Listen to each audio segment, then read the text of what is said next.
November 13, 1944. 1400 hours. A freezing rain falls on the fields of eastern France.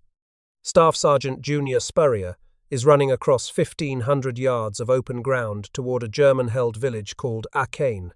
His company is being torn apart by machine gun fire. Every officer in the neighboring company is already dead or wounded, and Spurrier, the man his own officers consider their biggest disciplinary headache, the soldier who has been stripped of his squad and reassigned to a messenger role because he cannot stop drinking and going absent without leave, is about to do something that no one in the United States Army will believe when they hear about it. He is about to take an entire village by himself. He will kill 25 German soldiers. He will capture 4 more. He will use 7 different weapons, some of them German, some of them American, and some of them picked up off the bodies of the dead. He will fight from 2 in the afternoon until after dark, and when it is over, the men who watched him do it will call him the one-man army. He was 21 years old. If you want to know how a soldier the army almost threw away, became the only Medal of Honor recipient in the history of the 134th Infantry Regiment, keep watching. This is the story of Junior Spurrier, and almost nobody knows it. Junior James Spurrier was born on December 14, 1922, in the coal country of Russell County, Virginia. His father, James Ira Spurrier Sr., worked as a locomotive fireman and engineer on the Norfolk and Western Railway, shoveling coal into fireboxes for wages that barely kept the family fed. His mother was Ruby. Junior was one of 6 children, 3 sisters named Lila Lee, Edith, and Hope, and 2 brothers named George and Joe. The Great Depression crushed the Spurrier family the way it crushed millions of families across Appalachia. They moved constantly across the Virginia and West Virginia coal fields, chasing whatever work the railroad or the mines could offer. When the railroad laid off workers, the family packed up. When a new mine opened, they followed. They eventually settled in the east end of Bluefield, West Virginia, a small city straddling the Virginia border, surrounded by mountains and coal tipples. Junior quit school in the 7th grade to help feed his family. He was not stupid. He was poor. There is a difference, but in Appalachia during the Depression, nobody cared about the distinction. He tried farming. He swung a pickaxe at a civilian conservation corps camp near Bluefield. He was restless, hot-tempered, and already drinking heavily by his late teens, picking fights in the bars and pool halls along Bluefield Avenue. His company commander would later describe him as a small-town rowdy. That was generous. His mother, Ruby, died in the summer of 1940. Junior was 17 years old. The loss broke something inside him that would never fully heal. Decades later, men who knew him said the war did not destroy Junior Spurrier. His mother's death did.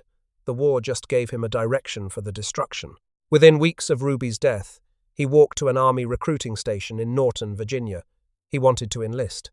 On September 25, 1940, he signed his papers at Richmond, Virginia.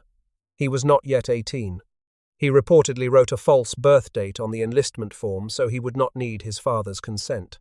While filling out the paperwork, he also wrote his name in the wrong boxes, putting Junior where the first name belonged. From that day forward, the United States Army knew him as Junior James Spurrier, though every document his family possessed read James Ira Spurrier Jr. The Army's very first encounter with Junior Spurrier was a clerical error that would follow him for the rest of his life. The Army looked at this semi-literate teenager from the West Virginia coalfields and decided he should be a baker. Spurrier wanted to be a rifleman. Instead, in April of 1942, the Army shipped him overseas with the 89th Infantry Regiment to Jamaica for garrison duty. He spent months on the island guarding supply depots and kneading dough while the war raged across Europe and the Pacific. He was miserable.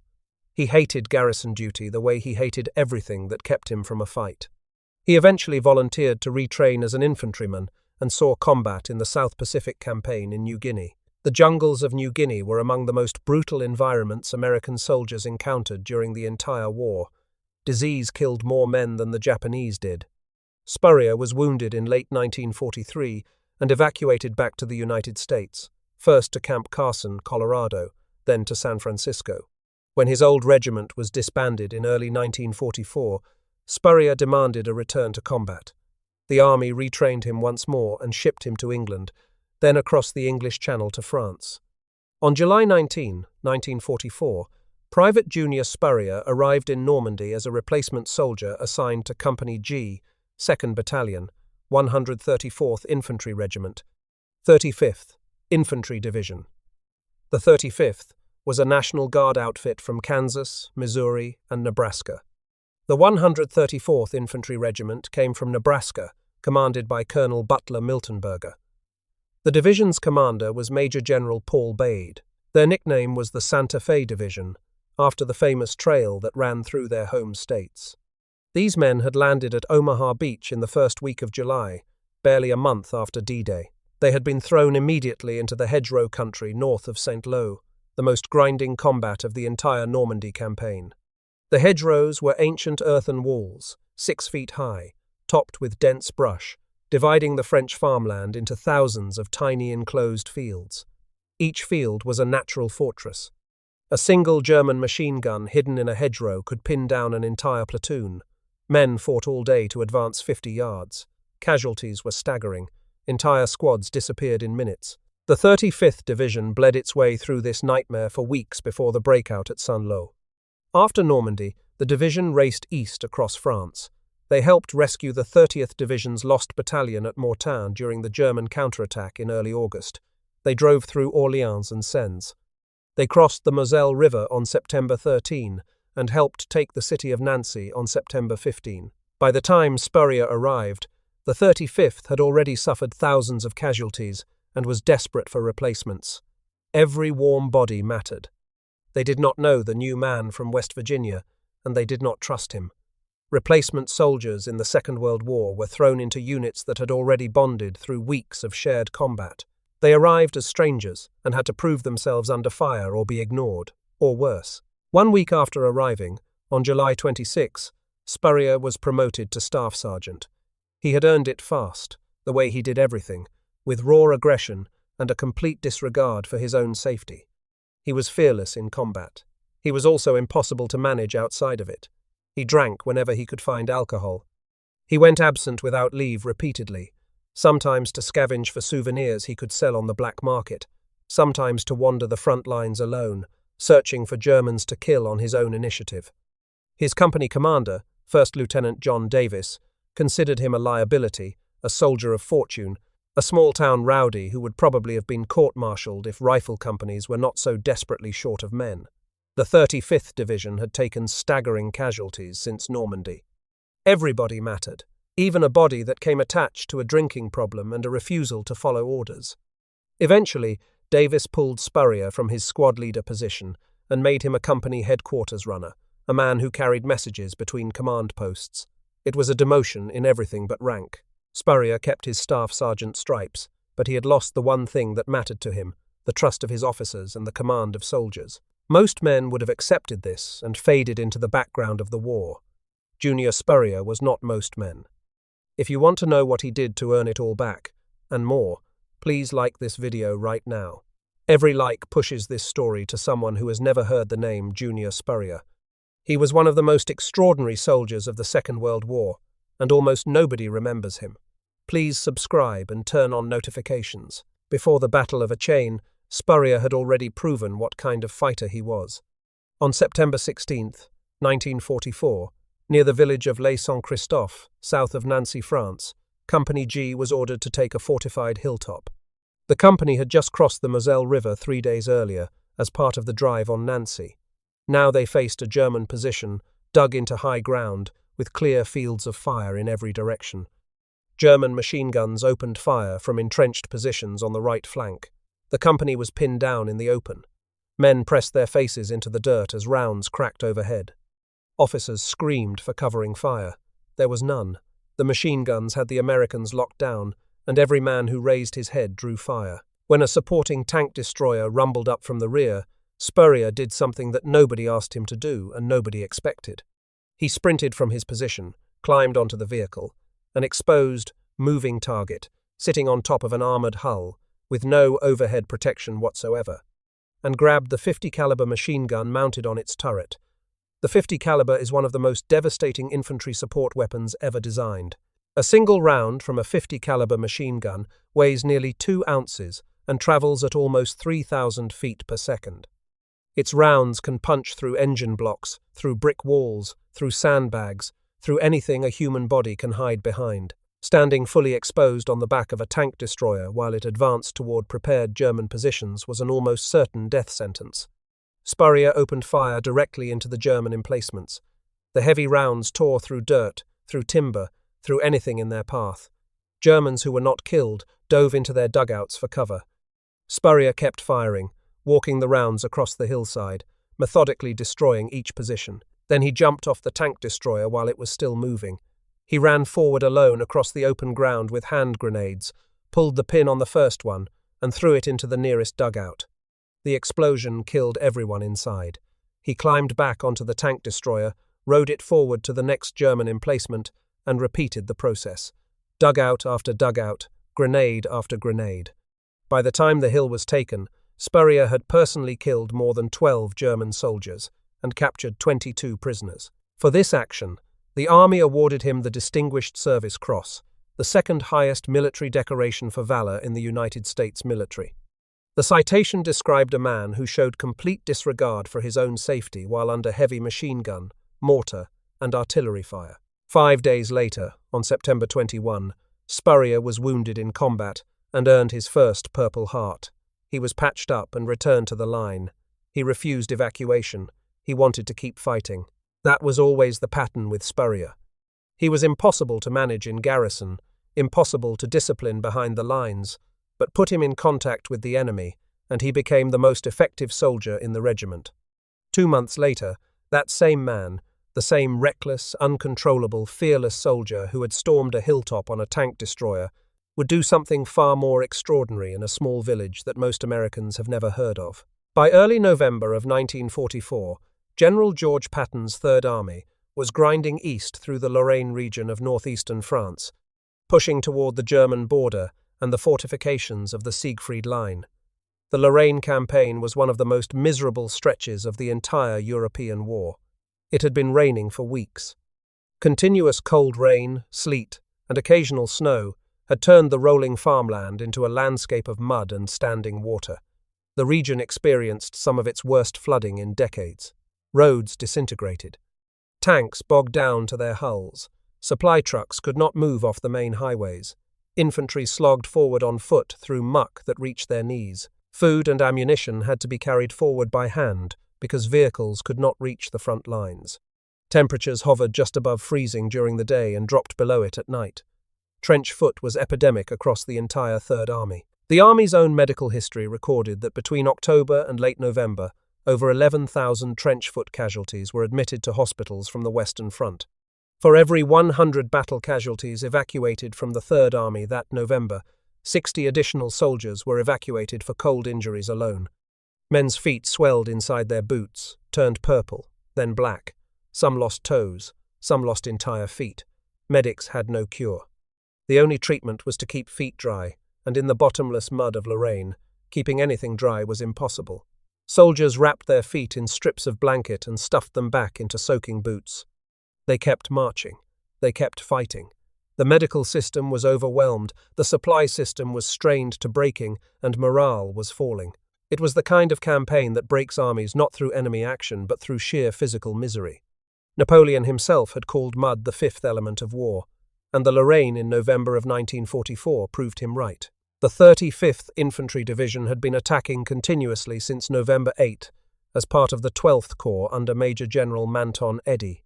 The Corps jumped off at 0600 hours on that date with the 26th, 35th, and 80th Infantry Divisions attacking abreast, supported by the 4th and 6th Armoured Divisions. The 35th advanced 27 miles over the following 2 weeks, took over 2,300 prisoners, and lost 349 men killed and 1,549 wounded. On November 13, the division reached the village of Achain in the Moselle department. Achain was a small farming community, a cluster of stone buildings arranged along narrow streets, surrounded by open fields on all sides. The 2nd Battalion of the 134th Infantry, commanded by Major Frederick Roker, drew the assignment to take it. The battalion operations officer was First Lieutenant Burr Sutter. The intelligence officer was First Lieutenant Abraham Berkson. Battalion intelligence assessed Achain as lightly defended. They were wrong. A strong German rearguard company, commanded by a captain, had fortified the village. Machine gun positions covered every approach. Riflemen occupied the upper floors of stone houses. The open terrain around Achain gave the defenders perfect fields of fire. Any attacking force would have to cross 1,500 yards of flat, open ground, 700 of which was within range of direct small arms fire, in addition to concentrated artillery and mortar barrages. There was no cover. There were no trees. There were no walls. Just mud and rain and flat, empty fields. At 1400 hours, 2 in the afternoon, Companies F and G attacked side by side from the east. They stepped off into the open fields in the freezing rain. The mud pulled at their boots with every step. The sky was low and grey. Visibility was poor. For the first 800 yards, nothing happened. Then the Germans opened fire. Machine gun bursts ripped across the open ground. Mortar rounds arced out of the village and detonated among the advancing infantry, sending up fountains of black mud and steel fragments. Company F caught the worst of it. The men dove into the mud in an orchard short of the village. One by one, every officer in Company F was hit, killed, or wounded. Leaderless and pinned, the company could not advance. Company G shifted right and fought its way into the eastern edge of town, but progress was measured in yards, house by house, room by room. German fire poured from every window and doorway. The attack was stalling. Spurrier was attached to company headquarters as a runner.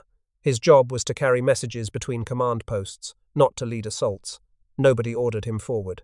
Nobody expected anything from him except the delivery of orders between officers. But as the attack bogged down and men started dying in the open fields and in the narrow streets of Achain, Spurrier made a decision that would change everything. He broke away from his unit.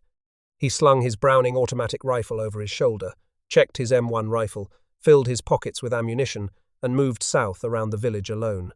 He was heading for the western side, the direction nobody was attacking from, the direction the Germans were not watching. He was going to take Achain from behind, by himself. He reached the western outskirts without being detected. He moved through cover, staying low, reading the terrain the way a hunter reads a forest. Then he saw them. A German outpost, soldiers scanning the eastern approaches, their backs to the west. Spurrier raised his M1 rifle and fired.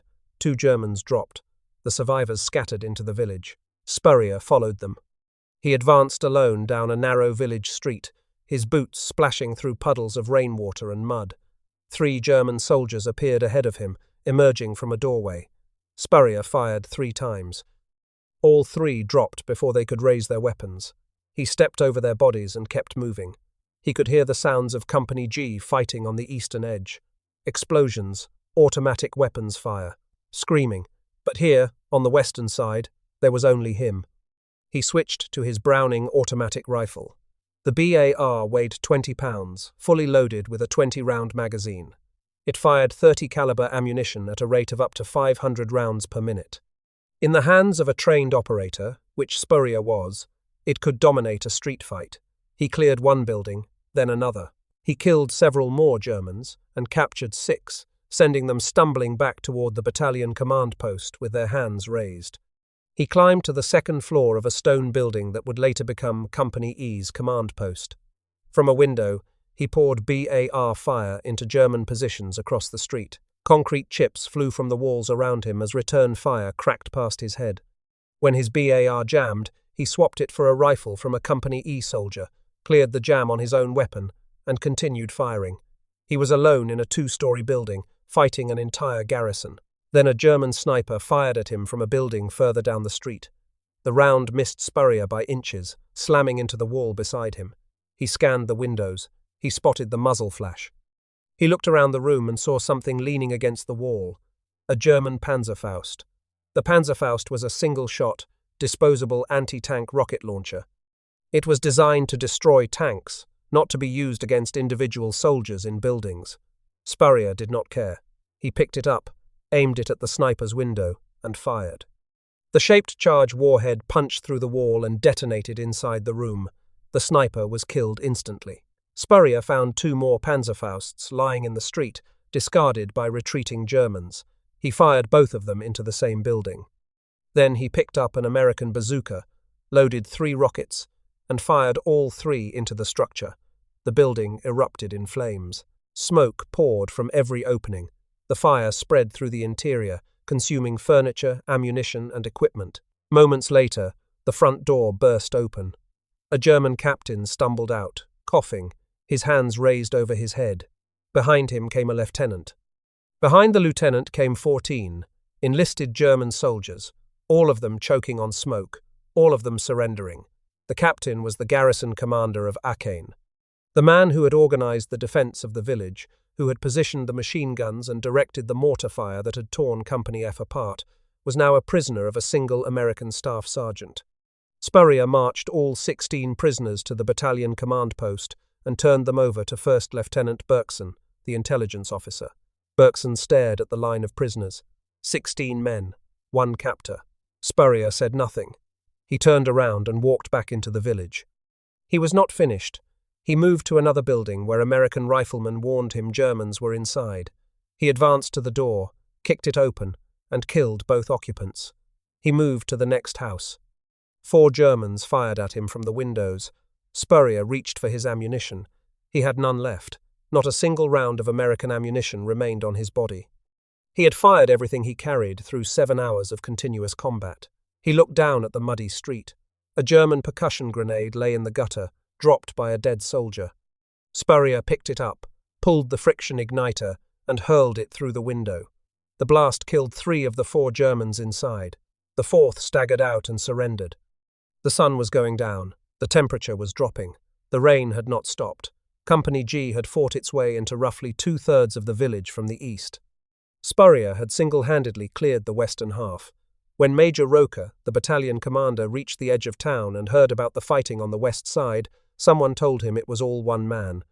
Roker was skeptical. He asked who. A soldier answered that it was Spurrier, the runner, the one they had sidelined. "He is a regular one-man army," the soldier said. The name stuck. Roker put Spurrier in charge of the outposts at the village perimeter after dark. It was the first leadership responsibility anyone had given Spurrier in months. While inspecting the positions that night, Spurrier heard German voices coming from inside a barn. He crept toward the structure. Through a gap in the wall, he could see 4 German soldiers hiding among bales of hay soaked in oil. They were waiting for the Americans to settle in before slipping away in the darkness. Spurrier did not call for backup. He struck a match and threw it into the hay.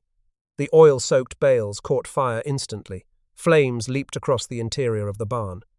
The 4 Germans came running out, hands over their heads, gasping and coughing. Spurrier captured all 4 and marched them to the rear. Later that night, while approaching another outpost, he saw a figure crawling on its belly toward an American sentry who had not noticed the movement. Spurrier shouted a challenge into the darkness. The figure did not respond. Spurrier raised his weapon and fired. Another German soldier lay dead in the mud. When the final count came in the next morning, the numbers were almost impossible to believe. In one afternoon and evening of solo combat, Staff Sergeant Junior Spurrier had killed 1 German officer and 24 enlisted soldiers. He had personally captured 2 officers and 2 enlisted men. The battalion intelligence officer, Berkson, confirmed receiving at least 20 prisoners from Spurrier throughout the day, including the garrison commander and his adjutant. Spurrier had used, at various points during the engagement, his Browning automatic rifle, his M1 rifle, multiple German Panzerfausts, an American bazooka, a German automatic pistol, American hand grenades, and a captured German grenade. 7 different weapons, 1 man. The 2nd Battalion as a whole had suffered 106 battle casualties that day, plus approximately 50 evacuations for cold and exposure. Company F had lost every officer. The battalion had paid dearly for Achain. And 1 man, a runner with a drinking problem who had been stripped of his squad and pushed to the margins of his own company, had inflicted more damage on the enemy than entire platoons operating together. Major Roker did not hesitate.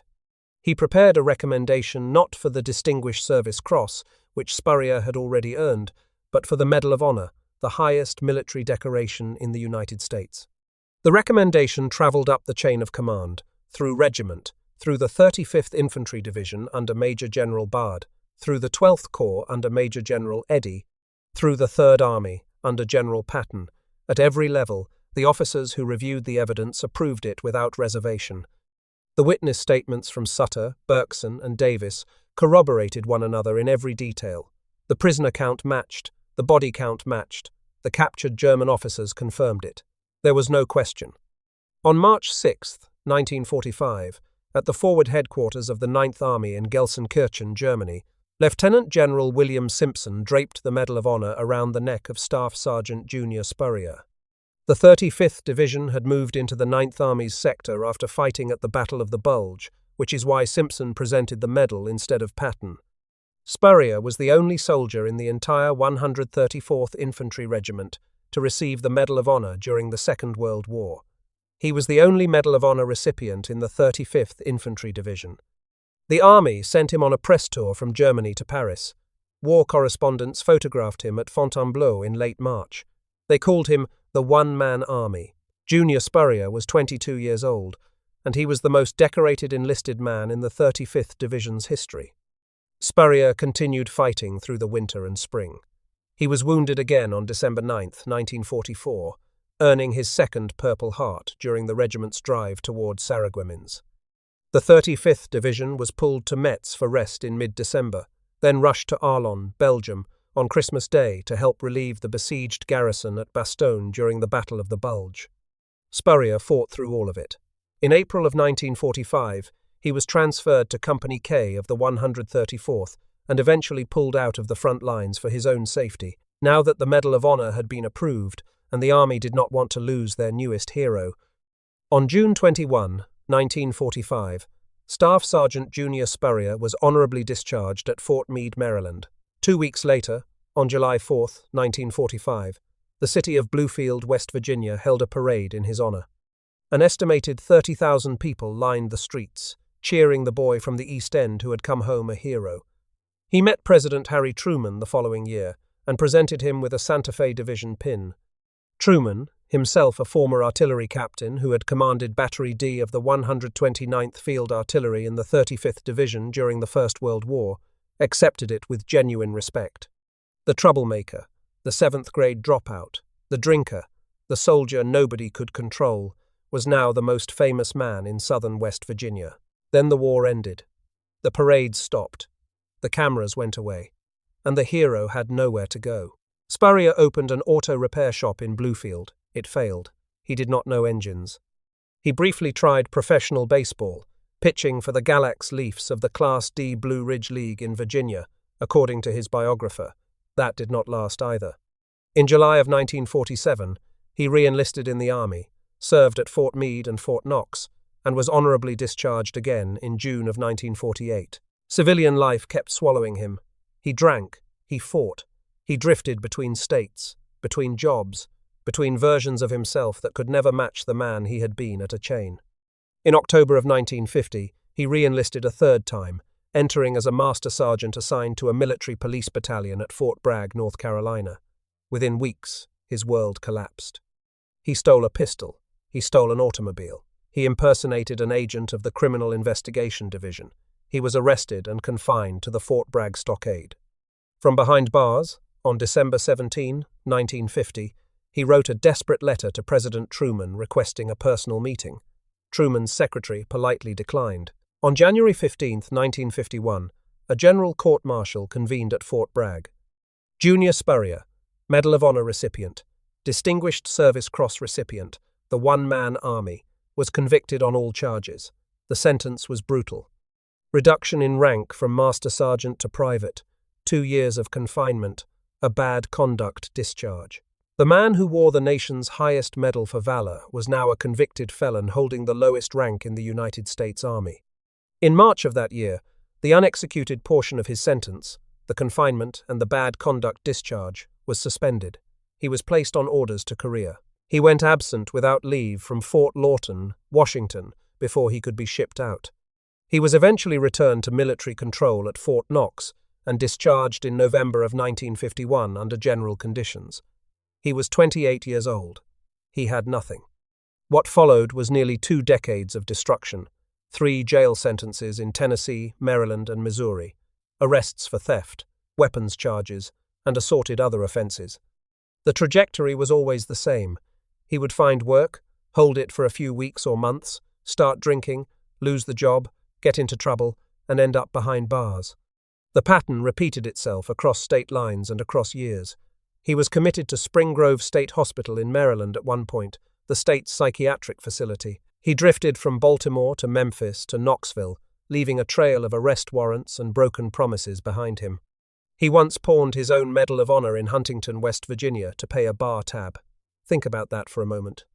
The medal that represented the most extraordinary solo combat action of the Lorraine Campaign, the medal that only 472 men received during the entire Second World War, traded across a pawnshop counter for the price of a few drinks.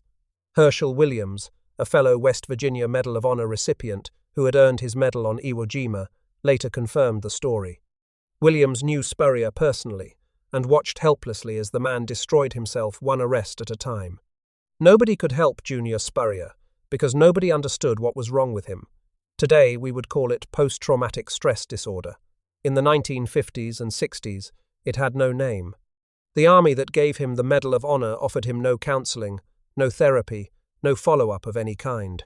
The Veterans Administration had no program for men who came home from the war, unable to stop fighting invisible enemies inside their own heads. The hero was left to save himself or destroy himself. And for 2 decades, destruction was winning.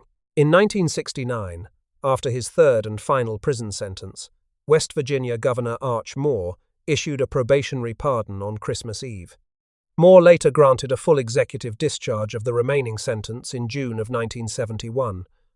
Something shifted inside Spurrier after that last release. Maybe it was the accumulation of losses. Maybe it was the years behind bars. Maybe it was simply the exhaustion of a man who had been at war with himself for a quarter of a century. Whatever the reason, Junior Spurrier stopped drinking, completely. He became a teetotaler and never touched alcohol again for the rest of his life.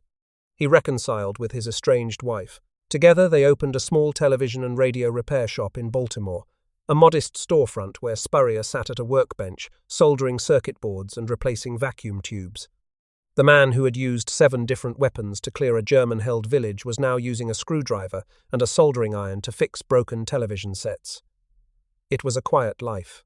It was the first quiet life he had ever known. Eventually they moved to a cabin near family in Limestone, Tennessee, a tiny community in the foothills of the Appalachian Mountains, not far from where Spurrier had grown up. He was back in the mountains he came from. The coal country of Virginia and West Virginia was just over the ridgeline. He was home, or as close to home as a man like Junior Spurrier would ever get. For the first time in decades, he had found something that had eluded him since the fields of France. He had found peace. But his body had been broken long ago. Severe arthritis, likely compounded by his combat wounds, years of hard drinking, and decades of rough living, confined him to a wheelchair in his final years. The legs that had carried him across 1,500 yards of open ground at Achain could no longer carry him across a room. The hands that had once cleared an entire village alone could barely grip a cup. He spent his last months in the cabin in Limestone, surrounded by the mountains of East Tennessee, watching the seasons change through the window of a room he could not leave. On February 25, 1984, Junior James Spurrier died in Limestone, Tennessee, after a lengthy illness. He was 61 years old. His obituary appeared in the Johnson City Press Chronicle, a brief notice in a small-town newspaper for a man who had once been front-page news across the country. He was buried with full military honors at Mountain Home National Cemetery in Johnson City, Tennessee.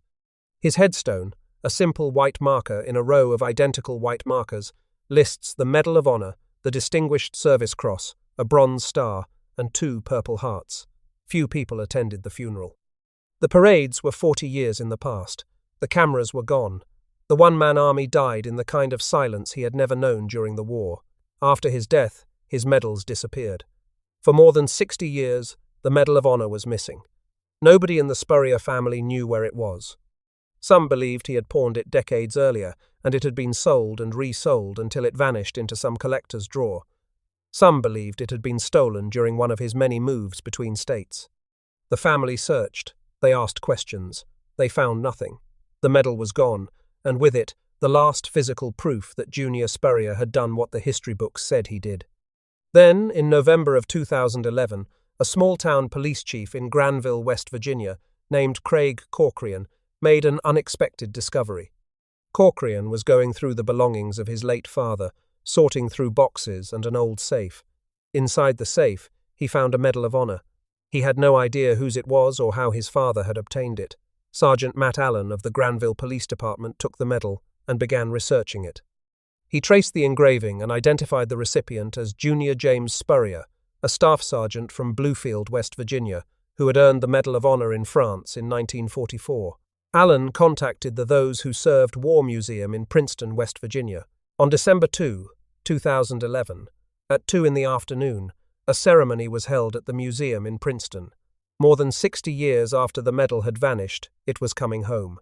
Herschel Williams, then the only living West Virginia Medal of Honor recipient from the Second World War, attended the ceremony in person. He had known Spurrier. He had watched the man struggle. And now he was there to see the medal returned. The medal was formally presented to Spurrier's two surviving sisters, Lila Lee and Hope. Both women were elderly. Both had spent decades wondering what had happened to their brother's most prized possession. When the medal was placed in their hands, both women wept. The small blue ribbon with the white stars had travelled through pawnshops and safes and forgotten drawers for over 6 decades. It had outlasted the man who earned it, and it had finally come home. Today, Staff Sergeant Junior Spurrier's Medal of Honor sits in a glass display case at the Those Who Served War Museum in Princeton, West Virginia. Beside it hangs a painting of Spurrier in his dress uniform. Visitors stop and read the plaque beneath the medal. Most of them have never heard his name before they walk through the door. In 2024, the West Virginia legislature passed a resolution to name a bridge on Interstate 77 over the East River in Mercer County in his honor. Every car that crosses it will pass over the memory of a 21-year-old staff sergeant from the coalfields who walked into a German-held village alone and came out the other side. Junior Spurrier's story forces us to confront an uncomfortable truth about how nations treat the men they send to war. The army pinned the Medal of Honor on his chest in 1945. That same army court-martialed him and reduced him to private in 1951. The country that paraded him through the streets of Bluefield let him pawn its highest military decoration to pay a bar tab. Nobody followed up. Nobody offered help. Nobody asked whether the same reckless courage that had made him a hero on the battlefield was the same impulse that was destroying him at home. The wounds on the outside healed. The ones inside did not. The question that Junior Spurrier's story asks is not whether he was a hero. The Medal of Honor answered that question in 1945. The question is whether heroism and self-destruction can live inside the same person at the same time. Whether the traits that make a man capable of walking alone into a fortified village, the fearlessness, the aggression, the absolute refusal to stop, are the same traits that make him incapable of living a normal life once the fighting is over. Junior Spurrier could not stop fighting. Not at Achain, not at Lay-Saint-Christophe, and not in the bars and streets and courtrooms of a dozen American cities for the next 25 years. The war gave him a target for his fury. Peacetime took the target away but left the fury burning. There is a tendency in military history to separate the hero from the man, to tell the story of the battle and skip the story of what came after. We do not do that here. Junior Spurrier was not two different people. He was one man, the same man who charged a machine gun position on a tank destroyer, and the same man who stole a car at Fort Bragg. The same hands that fired 7 weapons at Achain were the same hands that slid a Medal of Honor across a pawnshop counter. Understanding that, holding both truths at the same time, is the only way to understand what war actually costs. But the story does not end in ruin. It ends with a man who stopped drinking after a quarter-century of addiction, who rebuilt a marriage that most people would have given up on, who found a quiet life repairing broken things in a cabin in the mountains of Tennessee. It ends with 2 elderly sisters holding a lost medal and weeping, because sometimes the things we think are gone forever find their way back. And it ends with a name on a bridge over the East River in Mercer County, West Virginia, so that the memory of what happened at Achain, France, on November 13, 1944, will not disappear, not as long as someone crosses that bridge and asks the question that every name on every memorial is designed to provoke: who was this person, and what did they do? That is the story of Staff Sergeant Junior James Spurrier, the one-man army. 25 enemy soldiers killed, 4 captured, 7 weapons, 1 man. One cold November afternoon that changed everything, and a lifetime spent paying for it. Now you know his name. But most people do not. That is where you come in. Hit that like button right now. Not for us, for him. Every like sends this story to someone new, someone who should know what this man did on a muddy field in France and what his country let happen to him afterward. Hit subscribe and turn on notifications. We dig through Medal of Honor citations, through official army records, through forgotten archives to find soldiers like Junior Spurrier, men who were written off, men who were sidelined, men whose stories sat in filing cabinets for decades while the world moved on. We bring them back, every single week. Drop a comment and tell us where you are watching from.